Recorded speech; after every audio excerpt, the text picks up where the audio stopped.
Hello friends, आप देख रहे हैं आपका चैनल शेयर बाजार विद आयुष। और दोस्तों, बात करेंगे इस वीडियो में विक्रांत इंजीनियरिंग आईपीओ के फाइनल डे सब्सक्रिप्शन के बारे में। कितना दोस्तों ये आईपीओ फाइनली आज सब्सक्राइब होता हुआ दिखा, कितना सब्सक्रिप्शन देखने को मिला है हर एक कैटेगरी से, इसको जानेंगे इस वीडियो में। तो आप लोग देखिएगा वीडियो को पूरा ज़रूर, लेकिन उससे पहले अभी तक अगर आपने चैनल को सब्सक्राइब नहीं किया तो ज़रूर सब्सक्राइब कर लीजिएगा। दोस्तों, विक्रांत इंजीनियरिंग आईपीओ आज क्लोज हो चुका है।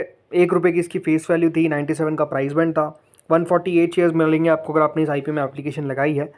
यह IPO fresh issue plus offer for sale था 772 करोड़ का। सो जो शुरुआत के 2 दिन थे उसमें ये कह सकते थे कि सब्सक्रिप्शन ठीक ठाक आ रहा था, लेकिन आखिरी दिन अपने आप में हमेशा इंपॉर्टेंट होता है।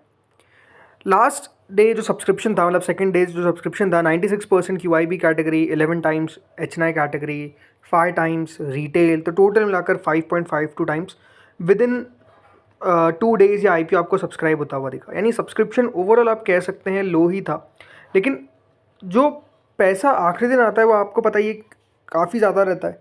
तो इसके अंदर QIB का भी ऐड रहता है कि हाँ, QIB भी डेफिनेटली लगाएंगे। लेकिन आज क्या किया QIB ने, ये अपने आप में बहुत इंटरेस्टिंग है देखना। तो चलिए सीधा हम बात करते हैं आज के सब्सक्रिप्शन पे अब। और ये रहा आपके सामने QIB का सब्सक्रिप्शन, जो ओनली, जी हाँ, ओनली 20 टाइम्स हमको आता हुआ दिखा है। कुल मिलाकर दोस्तों QIB कैटेगरी ने इस आईपीओ में 3166 करोड़ रुपीस लगाए। लेकिन अगर आप सब्सक्रिप्शन देखेंगे इन टर्म्स ऑफ टाइम्स तो वो सिर्फ आपको 20 गुना दिखेगा, 20.5 टाइम्स। और अगर आपने रिसेंटली आईपीओ को देखा होगा तो मंगल इलेक्ट्रिकल्स मुझे याद आता है जिसमें कम सब्सक्रिप्शन आया था। और अब दोस्तों विक्रांत इंजीनियरिंग हो चुका है जहाँ पे काफ़ी लो सब्सक्रिप्शन देखने को मिला है QIB का। इसमें अगर आप देखेंगे QIBs ने जो टोटल मिलाकर 32 करोड़ शेयर्स के लिए अप्लाई किया है, 11 करोड़ शेयर्स अप्लाई किए गए हैं by FII category, 7 crore shares apply किए गए हैं by DII category. Mutual funds ने अप्लाई किया है फॉर 1,28,000 शेयर्स और अदर्स कैटेगरी ने अप्लाई किया है फॉर 13,92,000 शेयर्स। यानी ओवरऑल बात बताने वाली यही है कि जो सब्सक्रिप्शन आया है वो अपने आप में बेहद कम आया है, बेहद लो आया है। और कह सकते हैं लो क्यों आया है, बिकॉज डिमांड प्लस मार्केट्स सब आप कह सकते हैं अभी ख़राब चल रहे हैं। आज दोस्तों एक और दिन था जब बाज़ार आपको गिरता हुआ दिखा, और बाज़ार में जिस तरीके से कह सकते हैं लगातार एक सेलिंग बनती हुई दिख रही है। अब बात क्लियर है, देखिए मार्केट्स के लिए एक कैटलिस्ट आया था कि GST रेट कट्स हमको देखने को मिलेंगे, और वो रेट कट से बाज़ार बढ़ा।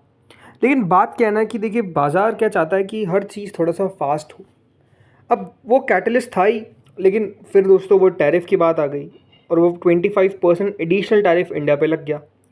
लग रहा था कि देखिए जो 50% टैरिफ लगा है इसमें से जो 25% टैरिफ है एडिशनल वो हट जाएगा, क्योंकि रशिया यूक्रेन की जो पीस टॉक्स है वो अच्छी लग रही। बट आप कह सकते हैं वो भी अगर आप देखेंगे तो अभी थोड़ी सी हॉल्ट होती हुई दिख रही है। पता नहीं वहाँ पर क्या होता हुआ दिखेगा, ये नहीं पता कि कब जाकर दोस्तों रशिया और यूक्रेन दोनों एक टेबल पर बैठकर बात करेंगे। तो मार्केट्स के लिए हुआ क्या दोस्तों, हमारे ज़्यादातर नेगेटिव चीज़ें ही होती रही। नेगेटिव कैसे? नेगेटिव ये है कि देखिए बाज़ार में गिरावट तो लगातार हो ही रही है, लेकिन क्यों हो रही है इसके पीछे का रीज़न है। उसके पीछे का रीज़न है कि देखिए US की तरफ से टैरिफ लगा दिए गए, रशिया यूक्रेन की वॉर जो है वो हमको रुकती हुई देखने को नहीं मिल रही है अभी भी।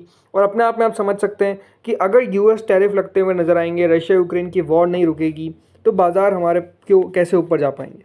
और वही हुआ क्या कि FIIs जो है वो लगातार दोस्तों उसके कारण सेल करते हुए दिख गए। तो लगातार अगर आप देखेंगे फैक्टर्स जो थे वो नेगेटिव होते रहे, और इसके कारण दोस्तों मार्केट्स नीचे जाता हुआ दिखा। यहाँ पर अगर आप देखेंगे हमारी इकोनॉमी में उतना कोई खास असर पड़ता हुआ नज़र नहीं आया अभी तक नेगेटिव। आज भी देखिए जो डेटा निकल कर आया वो अपने आप में काफ़ी शानदार है। अब इस पर मार्केट्स मंडे को बढ़ता है कि नहीं बढ़ता है, ये भी अपने आप में देखने वाली बात है कि बाजार इस पर किस तरीके से रिएक्शन देता है। बट बाजार अभी रिएक्शन क्यों दे रहा है? ज़्यादा रिएक्शन किस पे दे रहा है? ज़्यादा रिएक्शन दे रहा है जियोपॉलिटिकल चीज़ों पे स्पेसिफिकली, अगर आप कह सकते हैं। और उसका असर क्या हो रहा है? मार्केट्स गिर रहे हैं, डिमांड नहीं आ रही है, और IPOs में पैसा भी नहीं लग रहा है, राइट। तो वही अब प्रॉब्लम बन चुकी है। और अगर ऐसा थोड़ा सा फिर समय तक चलता रहा तो वही है कि देखिए IPOs आना रुक जाएंगे, चीज़ें फिर से थोड़ी सी ख़राब होती हुई दिख जाएगी। सो अपने आप में प्रॉब्लम तो दिख रही है। बट हाँ, ओवरऑल QIB कैटेगरी की तरफ से आप कह सकते हैं आज का दिन रहा काफ़ी कम सब्सक्रिप्शन वाला। अब आते हैं HNI कैटेगरी पे। HNI category interestingly 61 times still subscribe हो गई। करीबन 1 करोड़ 19 लाख शेयर के सामने 73 करोड़ शेयर्स के लिए अप्लाई किया गया, तो 60,000 करोड़ रुपए कुल मिलाकर दोस्तों HNI कैटेगरी ने अप्लाई कर दिए। अब जो बिग HNI कैटेगरी है दोस्तों वो 70 टाइम सब्सक्राइब हुई, मतलब करीबन 79 लाख शेयर्स ऑफर किए गए थे, जिसके सामने अप्लाई किया गया for almost 55 crore shares, almost 56 crore थे बल्कि, जो कुल मिलाकर 5,430 करोड़ होता है। अब यहाँ पर सवाल आता है कि बिग HNI में अगर मैंने एप्लीकेशन लगाई तो मेरे अलॉटमेंट के चांसेस कितने? लगभग 13.89 टाइम्स में से एक। अब 13.89 में से याद रखिएगा एक व्यक्ति को अलॉटमेंट लगेगा in the big HNI category. Then small HNI पे आते हैं। 44.62 टाइम दोस्तों स्मॉल HNI पोर्शन सब्सक्राइब हुआ, करीबन 39 लाख शेयर्स में 17 करोड़ शेयर्स के लिए अप्लाई किया गया, जो 1700 करोड़ रुपए होते हैं। कुल मिलाकर ये आप बात ध्यान रखिएगा कि इस IPO में अगर आपने स्मॉल HNI में लगाए तो आपके चांसेस अलॉटमेंट के लगभग 43.26 में से एक। ठीक है, कितना? 43.26 में से एक, बिकॉज 83,093 एप्लीकेशंस आती हुई दिखी। देन आते हैं रिटेल पे। अब रिटेल दोस्तों 11.56 टाइम्स टोटल सब्सक्राइब हुआ है, जिसमें से कुल मिलाकर 32 करोड़ शेयर्स के लिए अप्लाई किया गया है। 3,000 करोड़ रुपए रिटेल ने इस IPO में लगा दी। लेकिन मैं जानता हूँ काफ़ी ऐसे लोग होंगे रिटेल में जिसने अपनी एप्लीकेशन को ही कैंसिल कर दिया होगा due to the falling of the grey market also. So I think अगर वो कैंसिलेशन भी हमको आता हुआ दिखेगा, वैसे तो देखिए अभी एप्लीकेशन वाइज जो डेटा आ रहा है उसके हिसाब से लगभग 9.7 में से एक को अलॉटमेंट मिलेगा। बट अगर हम मान लेते कि थोड़े बहुत एप्लीकेशन कैंसिल हो गई तो वही 8 या फिर 7 में से एक को अलॉटमेंट लग जाएगा। टोटल मिलाकर ये IPO दोस्तों 25 गुना सब्सक्राइब हुए कंपनी को करीबन 13,441 करोड़ रुपए मिलते हुए दिखे, जो ओवरऑल आप कह सकते हैं ठीक ठाक थे। लेकिन अब सवाल उठता है कि यहाँ पर क्या ये IPO बढ़िया कर पाएगा? ये डिपेंड करेगा टोटली दोस्तों किस तरीके से बाजार रहता है। अगर बाजार और गिरता हुआ दिखता है मान लीजिए आने वाले दिनों में, तो फिर प्रॉब्लम आपको देखने को मिलेगी, फिर उसका असर जो है वो पड़ता हुआ दिखेगा।